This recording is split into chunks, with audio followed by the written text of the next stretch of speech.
buat kasih dan kebenaran-Mu Tuhan. Malam hari ini kami boleh kembali beribadah, kami boleh memuji dan menyembah-Mu, karena kami tahu hari ini adalah hari sukacita bagi kami. Hari ini adalah hari mujizat-Mu Tuhan, hari yang penuh berkat bagi seluruh jemaat-Mu Bapa. Hamba-Mu serahkan Tuhan ibadah ini dari pertengahan sampai pada akhirnya. Kalau Engkau sudah mengurapi tiap-tiap pujian yang sudah kami persembahkan kepadamu, saatnya kami akan duduk untuk mendengarkan sebagian dari firman-Mu Bapa. Urapilah hamba-Mu ini Bapa. Kiranya kuasa perkataan-Mu ada di dalam mulut-Mu Bapa. Di dalam nama Tuhan Yesus Kristus yang percaya dan yang siap untuk mendengar menjadi pelaku firman Allah. Kami akan sama-sama katakan amin. Silakan saudara duduk.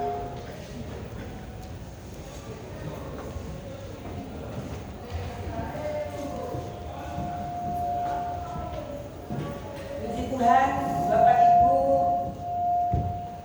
saudara-saudara yang terkasih di dalam Tuhan Yesus Kristus.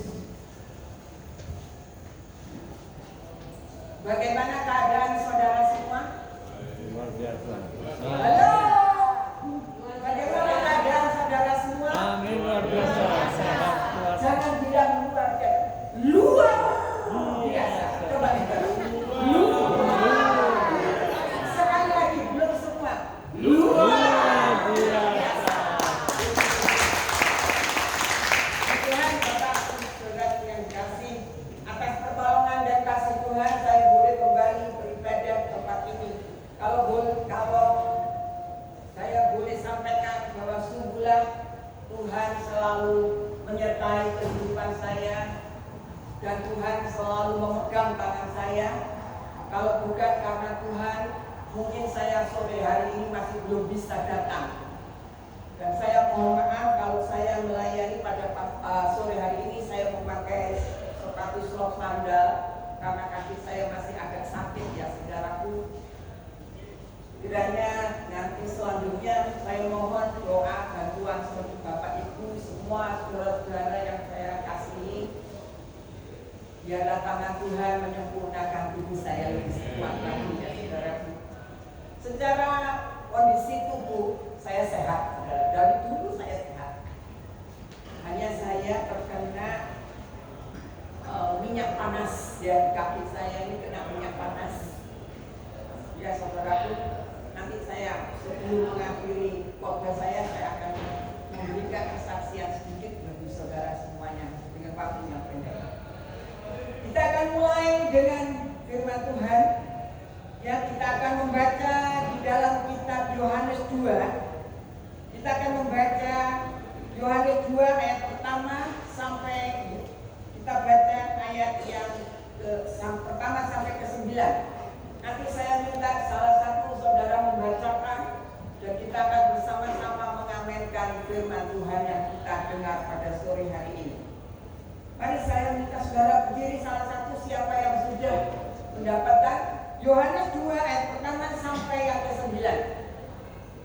Agak keras sedikit ya. Kalau bisa mic-nya diserahkan ke Bu Titis.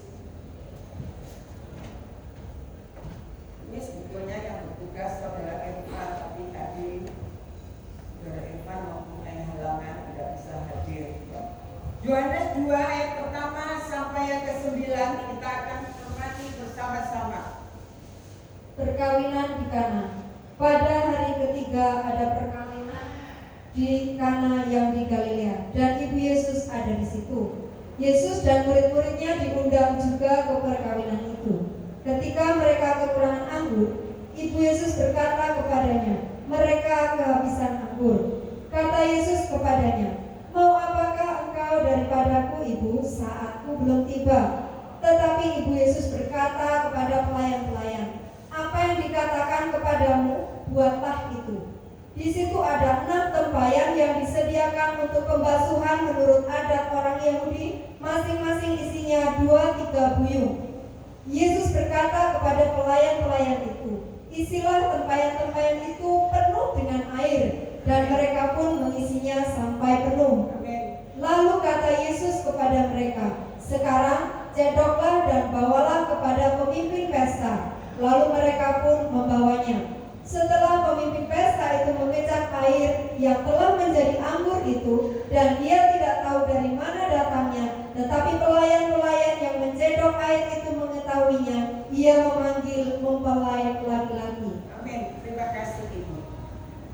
Saudara-saudaraku, tentang perjamuan perkawinan di Kana sudah tidak asing lagi. Saudara sudah banyak kali mendengar cerita ini. Perkawinan di Kana adalah suatu pesta pernikahan yang diadakan oleh satu keluarga yang di Galilea. Dan Yesus diundang di situ. Tuhan hadir di situ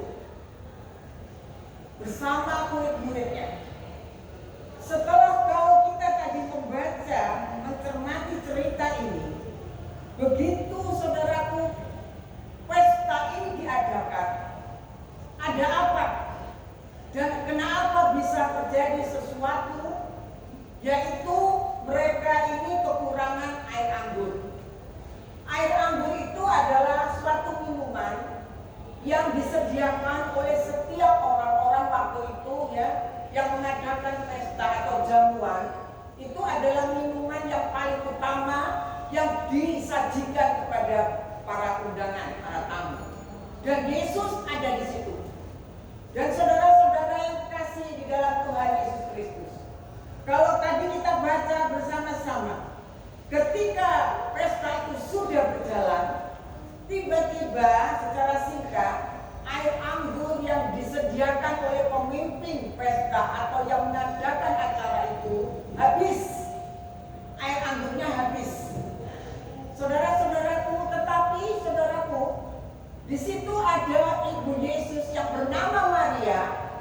Dia datang kepada Yesus. Dia katakan, mereka itu kekurangan atau kehabisan air anggur.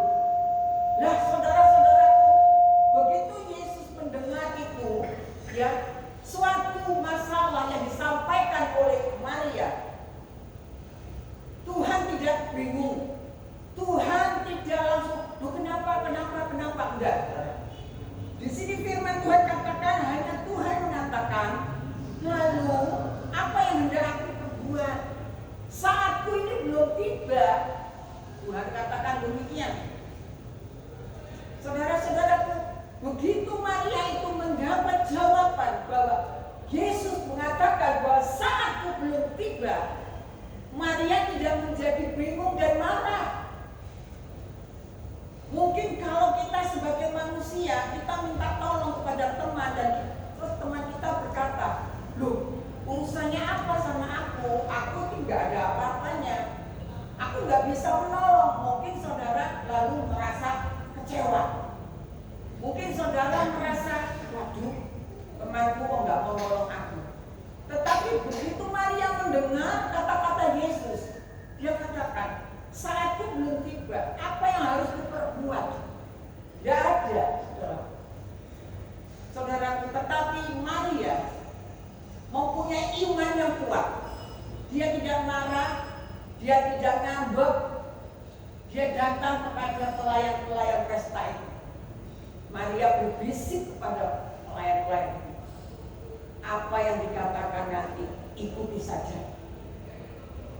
Maria memberikan kata-kata yang menyemangati para pelayan, memberikan kata-kata yang menghibur, yang menguatkan. Nanti apa yang dikatakan Yesus, ikuti saja. Saudara-saudaraku, sebagai seorang ibu, hanya seorang Maria hanya bisa berkata, ikuti saja perintahnya.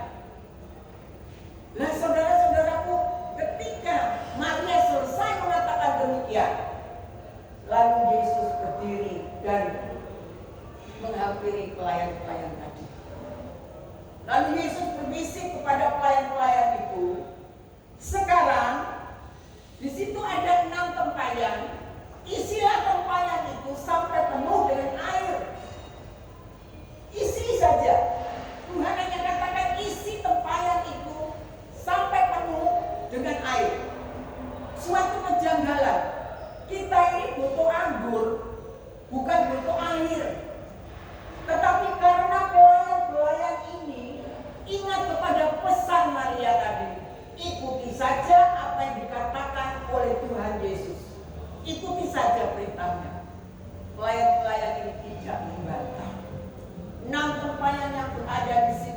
saudara diisi penuh dengan air, diisi penuh sampai penuh. Dan kalau sudah penuh, kalau kita tadi membaca, sekarang Tuhan berkata, bagikan, cedok dan bagikan kepada para tamu. Saudara-saudaraku yang terkasih, mungkin saudaraku pelayan-pelayan ini bingung, masa air sekarang ini suruh ngasihkan kepada tamu-tamu itu. Pastinya pelayan-pelayan ini pasti ya, kalau kita mendapat suatu minuman dari teman dan siapa saja, masih kita diinciki. Sini, inciki dulu. Diinciki dulu. Mungkin pelayan-pelayan itu juga melakukan. Diinciki dulu. Loh, rasanya kok beda? Rasanya kok anggur ini lebih enak dari yang semula yang tadi kita sajikan. Nah, saudara-saudara di sini, saudaraku, kalau saya membaca cerita ini, saya boleh mengambil satu kesimpulan yang sangat sederhana aja. Ketaatan mendatangkan mujizat yang besar. Bagi setiap anak-anak Tuhan yang terus kehidupannya ada ketaatan, meskipun yang mengatakan hanya seorang wanita, Ibu Yesus, Ibu Maria, ya saudara, tapi karena mereka mempunyai suatu komitmen dengan apa yang dikatakan Maria, ikuti saja apa yang menjadi perkataannya, maka saudaraku, mujizat pun terjadi. Kelihatannya kita sebagai teman-teman seiman, saudara, kadang-kadang kita ini suka menyepelekan, ya saudaraku. Kadang-kadang kita ada teman, ada saudara, ya ngomong punya masalah, kita curhat, lalu teman ini berkata, ya begini, ya kamu harus gini, gini.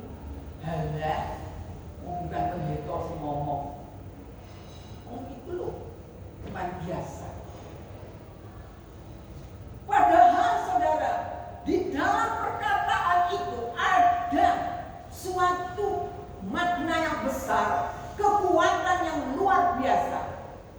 Perkataan Tuhan itu tidak hanya kita dengar melalui pendeta-pendeta yang besar, melalui orang-orang yang terkenal dengan urapan nabi-nabi yang dari mana itu, dari Amerika, dari juga, dari orang yang sederhana seperti Maria.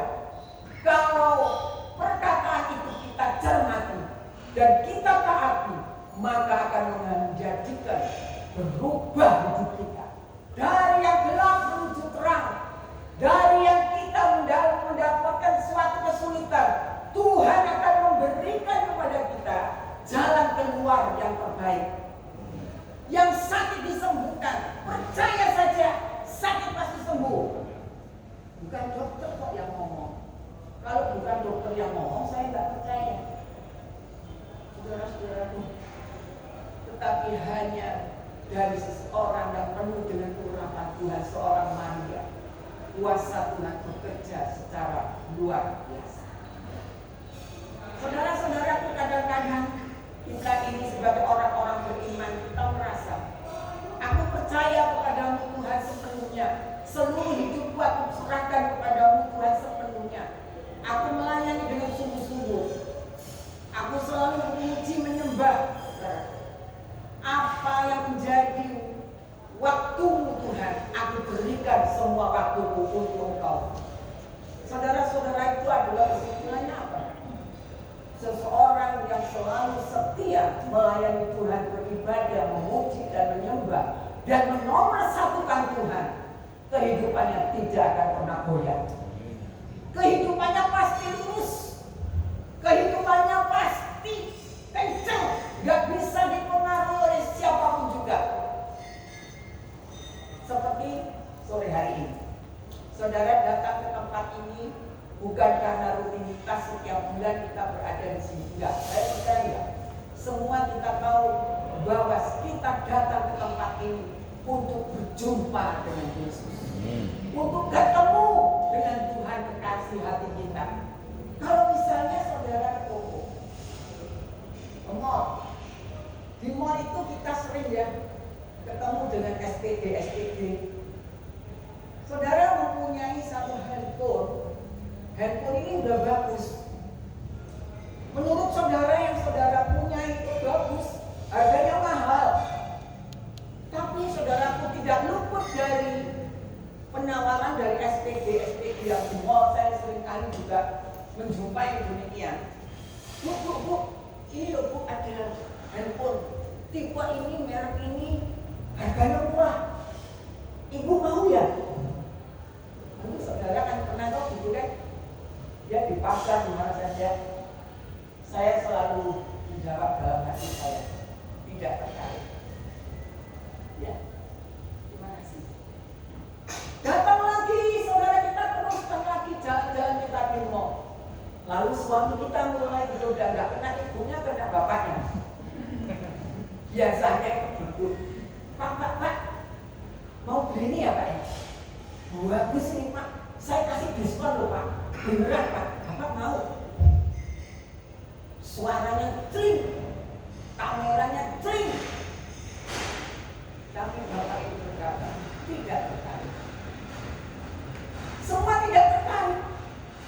Pasangan suami istri kompak tidak tertarik. Hari Jumat ibadah seperti ini, saudaraku ya, hari Jumat ibadah seperti ini. Kadang-kadang kita pun juga demikian. Daripada kamu ke ibadah ke gereja, yuk jalan-jalan yuk ngafe yuk. Enak loh di sana, ada spaghetti.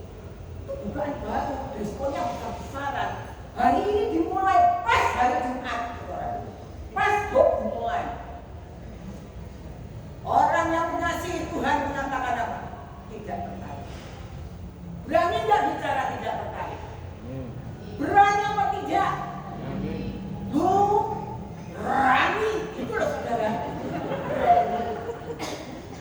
Coba sekali lagi, berani apa tidak mengatakan tidak tertarik? Berani. Iya, itu baru jemaatnya kok. Tidak tertarik. Karena apa saudaraku? Karena aku punya handphone ini lebih baik daripada punyamu. Begitu juga dengan kehidupan kita saudaraku. Aku punya Yesus yang lebih baik daripada segala acara di luar. Apapun yang menawan kita, apalagi sekarang banyak kafe-kafe bermunculan di mana-mana ya saudaraku, kayak jamur. Ya. Suatu saat saudara akan ingat firman ini. Tidak tertarik. Ada ibadah Jumat di Buk. Berani apa enggak? Berani. Berani. Anak Tuhan yang cinta kepada Tuhan, pasti dia berani memberikan seluruh kehidupan dan waktunya hanya untuk kemuliaan nama Tuhan. Itu saudara. Itu yang benar. Sebab itu saudaraku sekarang di mana-mana